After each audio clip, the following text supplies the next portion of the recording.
அமாவாசைக்கு அன்னதானம் கொடுக்கறதுக்காக காய்கறிலாம் அரிஞ்சிட்டோமா.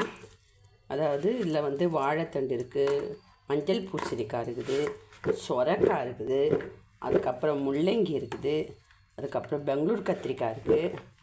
ஒரு 5 வகை காய். இது வந்து குக்கரில் வேக போடுறதுக்காக இது தனியாக அரிஞ்சு குக்கரில் வச்சுட்டோமா. இதில் 5 வகை காய்கறிகள் இருக்குது. அதுக்கப்புறம் எண்ணெயில் போட்டு தாளிக்கும் போது வதக்கிறதுக்காக அவரைக்காய், பீன்ஸ், கேரட், கத்திரிக்காய், ஒரு 4 வகை காய்கறி இருக்குமா. இது வந்து கடாயில் வதக்கும் போதே போட்டு இந்த காய்கறியில் வதக்கிடுவோம். குக்கரில் போட்டால் அப்படியே ரொம்ப அழிஞ்சிடும். அதுக்காக நான் இது தனியாக வச்சுருக்கேம்மா. 4 வகை காய்கறி, 5 வகை காய்கறி வந்து இது தனியாக கட் பண்ணி வச்சுருக்கோமா. இதை நல்லா கழுவிட்டு குக்கரில் ஒரு 2-3 விசில் வச்சுருவேன். தனியாக பருப்பு தனியாக வேக வச்சுட்டு சாம்பார் எல்லா 9 வகை காய்கறி போட்டு சாம்பார் சாதம் தான்மா அன்னதானத்துக்கு கொடுக்க போகிறோம்மா.